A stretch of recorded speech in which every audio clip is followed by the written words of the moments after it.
Rikthehemi të nderuar shikues në pjesën e dytë të emisionit Balkan Talks. Do të fokusohemi tek qasja e vendeve kryesore europiane me protagonizmin e tyre në raport me samitin e rëndësishëm të NATO-s të zhvilluar në Ankara në datën 7 dhe 8. Për ta bërë këtë bisedë, veç ambasadorit Roland Bimo në studio, un kam kënaqësinë që të kem në lidhje direkte nga Londra profesorin e marrëdhënieve ndërkombëtare në King's College, zotin Andi Hoxhaj. I dashur Andit, falenderoj që na u bashkove. Shumë faleminderit për ftesën dhe gjithmonë shumë kënaqësi të jemi së bashku. Falenderoj Andi. Pyetja e parë është Kryeministri Sir Keir Starmer pistoletën e la në Ankara, nuk mund ta marrë me vete në Londër, kam përshtypjen. Jo, e ka lënë tek ambasada britanike në Ankara, se duhet të decommission një në radhë të parë dhe pastaj do vi në muze. Do vi në muze në Londër, jo e ti personale.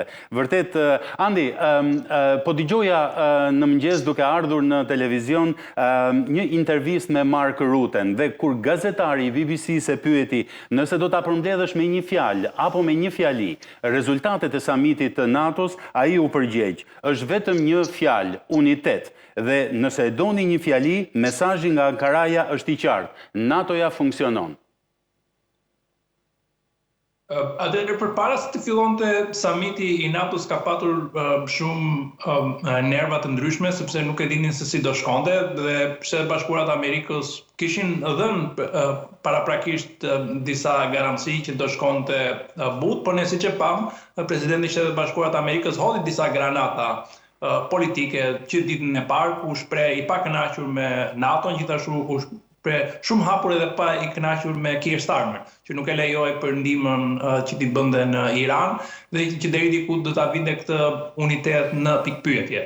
Por neve pam që gjatë samitit pati disa zhvillime pozitive përtej se çfarë neve shpesh herë shikojmë në media dhe çfarë unë mund të analizoj së paktën që është parë diçka substanciale, është një iniciativë që është marrë për industrinë e armëve, ku Britania e Madhe së bashku me Hollandën, Lituaninë dhe disa vendet e Balltikëve do bëjnë një fond të përbashkët, do ngrihet më vonë pastaj një investim që të gjitha armët e Europës të jenë në një fond të përbashkët dhe deri diku të jenë në një kohezion. Dhe mendoj se ajo është gjëja dhe zhvillimi më i mirë që neve mund të kemi parë nga ky summit, që aty tregon edhe një unitet që dhe vendet e vogla, apo siç i quhen Markani i Kanadas, fuqitë e mesme, janë duke u bashkuar përreth një uniteti për mbrojtjen dhe investimin që duhet bëjmë. Kështu mendoj se kjo nga ana substanciale është gjëja më pozitive që neve pam nga ky summit, ku ne po shikojmë jo vetëm vendet e mëdha që neve shikojmë me peshë politike, po dhe ushtarake në Europë si Britania e Madhe, Franca apo Gjermania, po dhe vendet e tjera janë në këtë kohezion dhe shikojnë që është e rëndësishme, po gjithashtu, siç edhe ambasadori e tha më përpara, janë duke parë që dhe si të ketë një impakt edhe në ekonomi, se përtej asaj që neve po flasim që duhet të ketë një mbrojtje, po duhet të ketë edhe një impakt drejt për drejt, sepse edhe qytetarët që paguajnë taksa duhet të investojnë më shumë në mbrojtje. Ambasador, një tjetër fjali e Mark Ruttes ishte fokusi tashmë është vendosur vendosmërisht nga vendosja e objektivave tek arritja e rezultateve, duke e cilësuar pikërisht atë që shpjegoi Andi pak më herët si një rezultat konkret dhe të prekshëm për një kohezion më të madh dhe gjetje rrugësh, jo vetëm gjetje rrugësh, identifikim, por dhe angazhim për të dhënë rezultate konkrete. Prandaj dhe tha fjalin NATO-ja jep rezultate. Sikurse në çdo gjë ne mund të marrim një fotografi, shikojmë të dy bashkë, juve shikoni gjë tjetër, unë shikoj një gjë tjetër. Edhe vlerësimi për këtë summit varet shumë nga interesat e gjithë sekujti se si e shikon dhe e interpreton narrativi. Pra narrativi është ai që kontrollon gjithçka.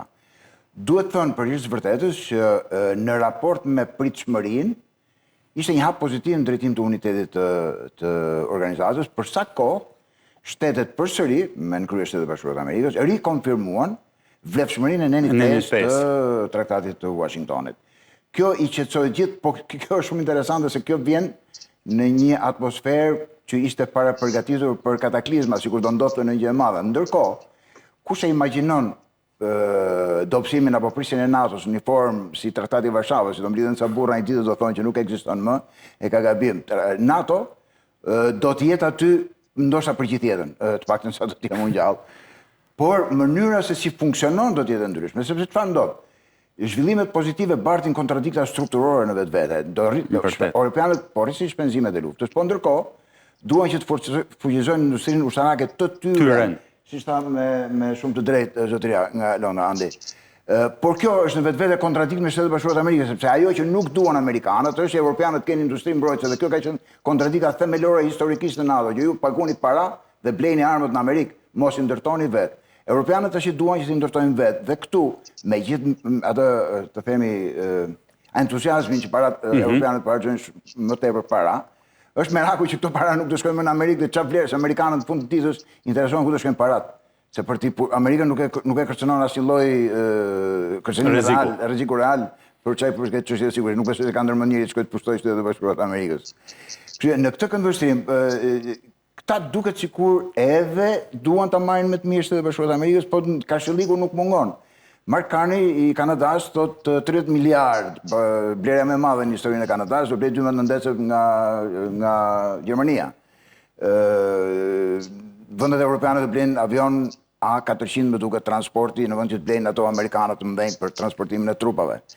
Avakset që deri dje janë blerë në Amerikë do blihen në Suedi. Pra, edhe shpenzimet për armatimet do të fokusohen në Europë, këto parate shumë të që do harxojnë europianët, çka nuk është në interes në Shtetet Bashkuara të Amerikës. Ata kërkojnë tjetër shpërndare. Me fjalë tjera, për këtë summit kam pash një kështu nga këto soundbite shtypit që thoshte NATO 3 mund të përshkruhet si më shumë NATO evropiane. Jo detyrimisht më pak NATO amerikane, po dukshëm më shumë NATO europiane. Që Europa të marrë më shumë përgjegjësi për mbrojtjen e vet, po dhe për përballimin e barrës së shpenzimeve. Bile nuk përdoret më termi share, pra ndarje e shpenzimeve, po shifting of the burden of, pra çvendosje e barrës së shpenzimeve nga Shtetet Bashkuara të Amerikës tek Europa. Çka nga ana tjetër, më duket se edhe sekretari I përgjithshëm përmendi këtë vonesë, pra nga momenti I premtimeve, nga momenti I allokimit të buxheteve, dhe derisa industria t'i kthej këto në asete reale për luftë, për mbrojtje, për veprim, ka një periudhë kohe të caktuar, e cila, sipas strategëve Gjermani bie vitit 2030. E vërtet, e kam thënë edhe strategët, edhe shefat e shtabit të ushtrisë, por edhe industria e mbrojtjes. Ndërkohë, Andi, ajo që bëri përshtypje, duke u fokusuar pak më gjerë në raportet e Shteteve të Bashkuara me Europën, ka të bëjë edhe me konfliktin Rusi-Ukrainë. Ndjem një raport shumë më të shtensionuar në raportet mes presidentit Zelenski dhe presidentit Trump. Shakat, ironia nuk mungoi, por edhe fakti që për herë të parë Shtetet e Bashkuara thënë do të autorizojmë që interceptorët e sistemeve mbrojtëse Patriot të ndërtohen nga Ukraina. Nuk e di, si e pe këtë lëvizje të Shteteve të Bashkuara të Amerikës në raport me qasjen e tyre ndaj konfliktit Rusi-Ukrainë, që është pikë e rëndësishme për Europën. Padyshim, nëse neve do të bëjmë një krahasim vitin e shkuar që u bë samiti në Hag, Ukraina pothuajse u prek shumë pak te deklarata përfundimtare e samitit. Madje u tha që neve vetëm e mbështesim Ukrainën dhe territorin e saj. Nëse krahasoni me një vit përpara në Washington ishte shumë herë më ndryshe. Kësaj herë ishte te pozitive sepse neve kemi parë aty te deklarata që një është premtuar Ukrainës një shumë të madhe e parash që ata mundet të investojnë në mbrojtjen e tyre dhe kjo është për të rindërtuar një pjesë të Ukrainës dhe gjithashtu ushtrisë, po çfarë ishte pozitive ishte që presidenti I Shtetit Bashkuar të Amerikës autorizoi, tha që ne do japim patentën ku Ukraina mund të ndërtojë armë të ndryshme vetë brenda territorit të saj, dhe kjo është diçka që presidentin Trump e ka kënaqur, sepse edhe vetë gjatë deklaratës presidenti Trump tha që unë jam ai që bëj gjithmonë marrëveshjet më të mira, dhe kjo është një marrëveshje shumë e mirë për të dy palët sepse Ukraina do ta blejë tek neve patentën dhe do t'i japi Ukrainës shumë herë më shumë mbrojtje. Po unë çfarë do të thoya që ishte më shumë ndryshim dhe që ne kemi parë që Donald Trump është ngrohur më shumë nga kjo ide, ishte që ai tha që ne jemi dhe të hapur që ne t'i japim garanci për sa I përket një misioni paqërues në Ukrainë. Dhe është diçka që Donald Trump së bashku me presidentin Vance kanë qenë kundër. Kurse dje Donald Trump tha që nëse do jetë një marrëveshje dhe palët janë të gatshme, neve nuk do ta kemi problem. Dhe kjo është një qasje teje ndryshe dhe është një zhvillim shumë herë më pozitiv. Kjo ndoshta ka të bëjë për disa arsye. Para është që duket që Ukraina në muajin e fundit ka avancuar tej mase në luftë, duke gjithashtu dhe nëse dhe një pjesë është edhe narrative dhe propagandë, duket që dhe propaganda është shumë herë më pro-Ukrainës për momentin, siç e pam neve më përpara dhe kanë avancuar. Dhe kjo e ka bërë që dhe presidenti Trump të duket. Nga ana tjetër, pastaj është që presidenti Trump do me patjetër që të shikojë që kjo të mbyllet si luftë, për arsye sepse do shkojë në zgjedhje në nëntor dhe pastaj mbas zgjedhjeve në nëntor nuk i dihet nëse humbet një nga shtëpitë e Kongresit, ta ketë shumë herë më të vështirë negociatat. Kështu që ai e shikon edhe si pjesë të legasisë të si president që do ta mbylli këtë si luftë. Kështu që besoj dhe kjo qëndronte ekuacioni që pse edhe ai po shkon për ta mbyllur këtë si luftë dhe gjithashtu për ta mbështetur më tej Ukrainën. Ngjelet pasaj për të parë dhe pozicioni që do bëjnë europianët, se deri më sot europianët nuk kanë negociuar me Putinin. Është folur për emra të ndryshëm, siç u fol edhe për ish-kancelarin gjermane Angela Merkel, po ajo e refuzoi, tha që nuk do të jetë pjesë, po duhet të jetë dikush që është lider aktual. Është folur për kostën, po akoma nuk ka një qartësi dhe mendoj që është e rëndësishme që të gjendet një që mundet të flasin emrat e Europës me Putinin dhe të gjendet një format edhe një tryez. Po presidenti Trump tha që është i gatshëm që të takohet dhe ai gjithashtu tha që mendon se Putini së bashku me Zelenskin dhe ai do takohen së shpejti. Megjithatë, Andi, edhe një pyetje për këtë temë, a sheh një lloj parafrimi në qasjen e bllokut perëndimor me presidentin Trump së fundi, edhe duke nisur nga samiti i rëndësishëm i Evianit i G7-s, pra një parafrim të bllokut perëndimor përballë luftës ose në mbështetje të Ukrainës përballë Rusisë agresive? Mendoj se po, qasjet që çfarë europianët kanë bërë tani ndryshme është që e kanë mësuar se ku Donald Trump e prek apo çfarë ai ka si interes. Një nga interesat që Donald Trump ka është që ai nuk do të shpenzojë më para në luftën në Ukrainë. Gjithashtu dhe zëvendës presidenti i Shtetit Bashkuar të Amerikës tha para disa javësh që nëse është një nga meritat që ai ja çon vetes është që Shtetet Bashkuar të Amerikës nuk po shpenzojnë më para në Ukrainë, por përndryshe europianët po paguajnë Shtetet Bashkuara të Amerikës për servise të ndryshme. Dhe kjo është diçka që e ka kënaqur presidentin Trump edhe që e shikon më afër. Për europianët kjo është një qasje strategjike, sepse në këtë rast të marrin politikën e Shtetit Bashkuar të Amerikës dhe gjithë fuqinë që Shtetet Bashkuara të Amerikës kanë si politikë e jashtme. Dhe këtu neve kemi parë që nga Britania e Madhe, që është një nga investorët më të mëdha për sa i përket luftës në Ukrainë, qoftë nga ana e paras, po qoftë edhe nga ana ushtarake dhe inteligjente, që e kanë sjell pranë Shtetet Bashkuara të Amerikës. Shikojmë që dhe Franca dhe Gjermania dhe vendet e tjera, dhe që është një qasje më pozitive që Shtetet Bashkuara të Amerikës kanë aktualisht. Por neve duhet edhe ta theksojmë këtë gjë që gjithmonë shkojmë me atë që fitojmë. Dhe Shtetet Bashkuara të Amerikës po e shikojnë që Zelenski e ka fituar deri diku të gjithë luftën diplomatike, sepse gjithë bloku perëndimor është me Zelenski. Pikërisht. Pavarësisht se ka një krisje të vogël me Poloninë për momentin, por diçka që ajo anashkalohet. Dhe kjo është edhe interesi që Shtetet Bashkuara të Amerikës kanë. Qartë. Tërsa fliste Andi, ambasador, më kujtua shpreha e Winston Churchillit. Shtetet e Bashkuara bëjnë gjën e duhur pasi i provojnë të gjitha gjërat e tjera në fillim. Me siguri, njëri aq i mençur dhe i ditur ka ditur diçka që ka arritur në atë konkluzion, po problemi është që në perëndim ka shumë debate brenda fluckës së tyre informative dhe bindjeve që ekzistojnë dhe nuk duket sikur lufta në Ukrainë zhvillohet në një boshlik me ca alien që nuk dihet se ku janë dhe kush janë, ndërkohë që Federata Ruse dhe agresori Putin kanë bërë shumë qartë disa kërkesa që është ditën e parë të luftës. Dhe në momentin që këto kërkesa nuk mahen parasysh nga këta që duan të bëjnë paqe apo do vazhdojnë luftë, atëherë nuk do vazhdojë lufta. Dhe lufta deri tani vërtet që Ukraina ka pasur suksese të jashtëzakonshme në planin, le të themi, psikologjik në radhë parë dhe por edhe me ndryshimin e strategjisë me goditjet me dronë nëpër objektivat.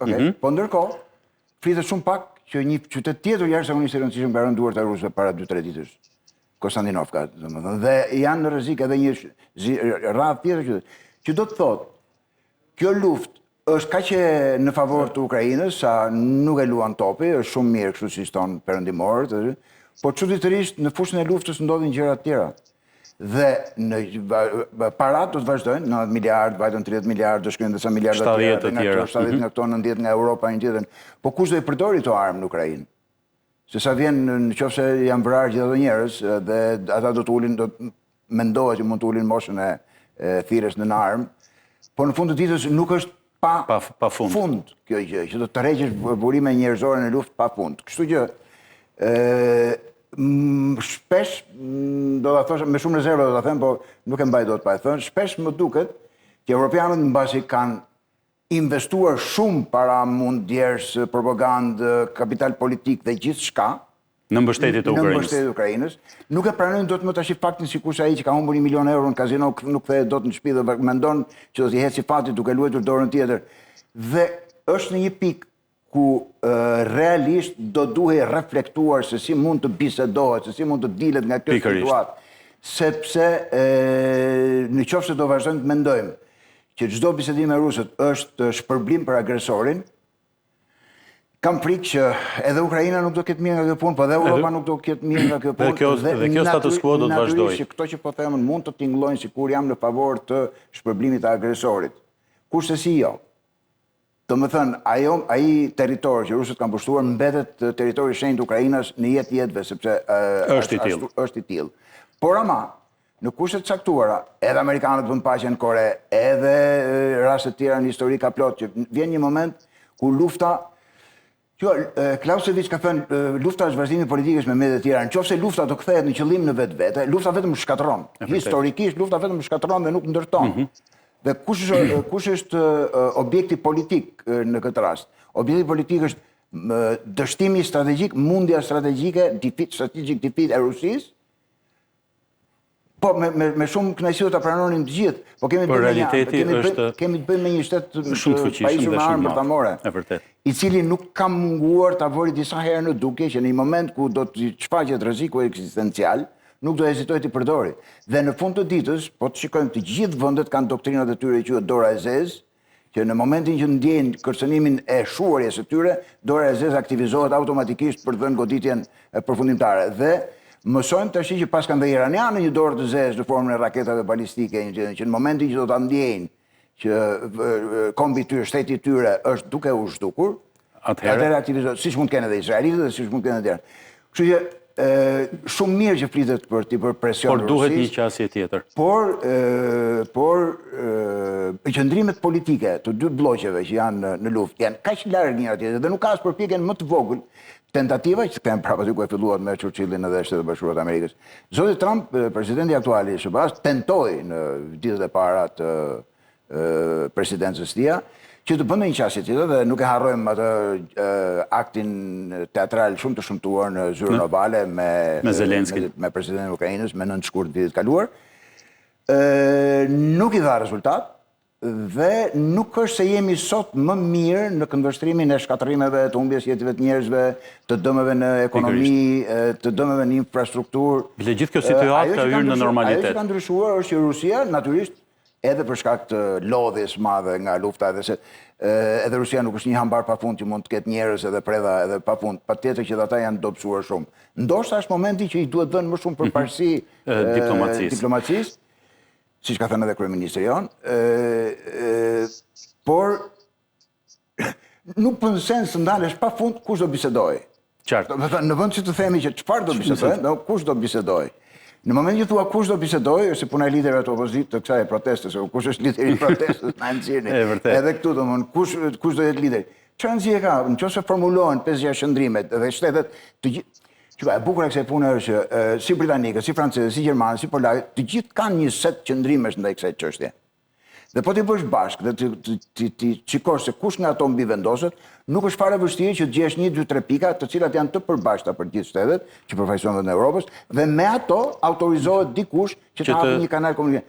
kjo që po them duket jashtëzakonisht mendje madhe, duket sikur po jap mend njeriu. Unë thjesht po sjell një eksperiencë nga jeta ime diplomatike. Absolutisht, ambasador. Është vepruar në raste të ndryshme për të dalë nga kjo situatë. Po jam shumë larg edhe i vogël dhe i pafuqishëm për të dhënë një këshill reale. Për ta vazhduar aty ku e la ambasadori Andi, a duhet të fillojnë në këtë realitet pas këtij kohezioni që tham të bllokut perëndimor në mbështetje të Ukrainës, por për të filluar negociata. Presidenti Putin fjalit të fundit kishte ne asnjëherë nuk jemi kundër negociatave, por ne duhet të fitojmë luftën dhe kushtet për cilat ne hymë në luftë janë të panegociueshme. Pra palët janë ende shumë larg. Atëherë, nëse ne flasim gjithmonë në rrafsh politik do shikojmë interesat. Padyshim atë çfarë parashtroi ambasadori është më se e qartë edhe është më se e drejtë për arsye sepse ka pika të përbashkëta që të gjithë i bashkojnë. Por europianët do kanë një problem të madh. Problemi është që a do ta rikthejnë përsëri Putinin në arenën e tyre ndërkombëtare, do ta ripresin përsëri Putinin dhe kjo është diçka që europianët nuk duan ta bëjnë. Përndryshe, presidenti Trump nuk e kishte problem që ta ftonte në Alaska dhe të ulej me atë dhe të jepte atë platformë dhe legitimitet. Europianët këtë gjë duket që nuk duan ta bëjnë, sepse thonë që presidenti Putin është një kriminal lufte, ka ngritur dhe gjithashtu që po ngrihet në Hag ose do jetë në Strasburg një tribunale për sa i përket luftës dhe krimeve të luftës, dhe kjo është diçka që europianët deri tani duket që nuk e kanë pranuar. Ana tjetër pasaj është që do ta shikojmë se çfarë pozicioni kanë, se britanikët kanë një pozicion krejë ndryshme për sa i përket Rusisë, qoftë neve e krahasojmë me Gjermaninë. Sepse edhe brenda bllokut ka disa përplasje. Gjermania me sa duket nuk e ka fare problem, edhe neve shikojmë grupe të ndryshme që thonë që ka ardhur koha që ne të ulim të flasim me Ukrainën dhe me Rusinë. Edhe AFD-ja madje. Neve shikojmë edhe AFD-ja, po dhe sondazhet brenda në Gjermani flasin që ka ardhur koha që neve duhet të flasim me Rusinë dhe problemi i tyre është sepse është rritur shumë çmimi i energjisë. Në anë tjetër nëse shikojmë sondazhet në Britaninë e Madhe, është shumë më ndryshe. Ne kemi parë edhe te kanali i Lamashit që ka pasur disa plasë, disa nga ato hije të Rusisë. Kështu që është një qasje krejet ndryshme. Por padyshim do duhet që të flitet me Putinin dhe të dilet nga kjo si situatë. Për momentin duket që palët janë shumë ndryshme. Çfarë do ngjelet interesante për parë është do jetë që çfarë qëndrimi do ketë kryeministri i ardhshëm i Britanisë së Madhe, që neve pritet për 2 javë ta ketë, po ai duket që do jetë në mbështetje të Ukrainës, po padyshim dëshiron që të dali nga kjo luftë dhe të ketë një paqe mes palëve. Po duket që akoma dhe vetë brenda europian nuk e dinë se çfarë duan të bëjnë me Putinin. Dhe derisa kjo pikpyetje të ngrihet, atëherë ne do vazhdojmë ta diskutojmë dhe ta analizojmë. Absolutisht e vërtet. Doja të kaloja shkurtimisht në këto minuta që na kanë mbetur ambasador tek 2 tema. Samiti i radhës deklarua nga sekretari i përgjithshëm i NATO-s që do të zhvillohet në Shqipëri. Data mbetet për t'u përcaktuar. Çfarë do të thotë për Shqipërinë dhe shqiptarët në rajon organizimi i samitit të radhës së NATO-s? Padyshim është një moment të rritjes së prestigjit ndërkombëtar. Problemi që kanë shqiptarët, me sa kam ndjekur se është bërë goxha debate dhe këto 3-4 ditë të fundit do bëhet, do anullohet, dhe papritmas në vend të meritorikës së çështjes dhe të përgatitjes dhe të paraprpërgatitjes, papritmas shikojmë që një pjesë mundohet ta devaluoj, ta zhvlerësoj. Pjesa tjetër mundohet kapi avantazhin që shikoj, a mund që po bëhet kjo punë. Edhe momentet më të bukura të jetës politike të një vendi, në vend që të kthehen në një ceremoni festive për të gjithë, kthehen papritmas në prandaj ju pyeta, nëse do i lëmë një anë këto, cila është vlera nga këndvështrimi juaj? E para njëherë do thosha që është jashtëzakonisht shëmtuar privatizimi i gjithë sukseseve të Shqipërisë në arenën ndërkombëtare. Qoftë nga kjo garniturë në pushtet, qoftë nga ato që kanë qenë përpara, që të kujtojnë edhe çmimet që merrte pushteti komunist për nga FAO-ja në fund në dhënien shpirt të vetes. Ato që janë veprat popullit shqiptar, mirë është i njihet merita popullit shqiptar dhe jo atyre që rastësisht apo përkohësisht janë në pronë. Thënë këtë, nuk besoj që me qënë se samiti do të organizohet në Shqipëri, në Tiranë, papritmas Shqipëria apo Ballkani Perëndimor është zënë një vend veçantë në në agendën e NATO-s si një zonë prioritare nga e cila pritet që të shuhen kërcënime serioze ndaj sigurisë. Domethënë kjo zonë është shumë problematike, por kjo është një zonë e cila po nuk u nxit nga dikush, nuk prodhon konflikte në vetvete. Të gjitha konfliktet që kanë edhe vrasja e princit austriak Ferdinandit ishte nxitur nga XY dhe të gjitha ngjarjet që ndodhin vërtet që këtu ka një terren të ngarkuar armiqësor, për të thënë troç midis etnive të ndryshme në raport. Po nuk u shty, po nuk ju vu zjarri. Po smuan, sikurse janë dhe tensionet midis serbëve dhe kroatëve, apo serbëve dhe shqiptarëve, janë gjithmonë. Pra, ata që i kanë në dorë të bëjnë paqe, ata kanë dorë të bëjnë edhe luftën. Në këtë këndvështrim nuk besoj se do kishte. Ajo që është interesante që vlen në këndvështrimin e NATO-s është NATO ka pas si rregull që ka pas bërë një herë në 2 vjet samitet. Nuk është se ka kjo Haga, Stambolli, kjo Ankaraja, Washingtoni janë si thuaç përjashtime nga rregulli. Kështu që mbajtja në Tiranë s'është çudi që mos jetë më 27, po të jetë 28.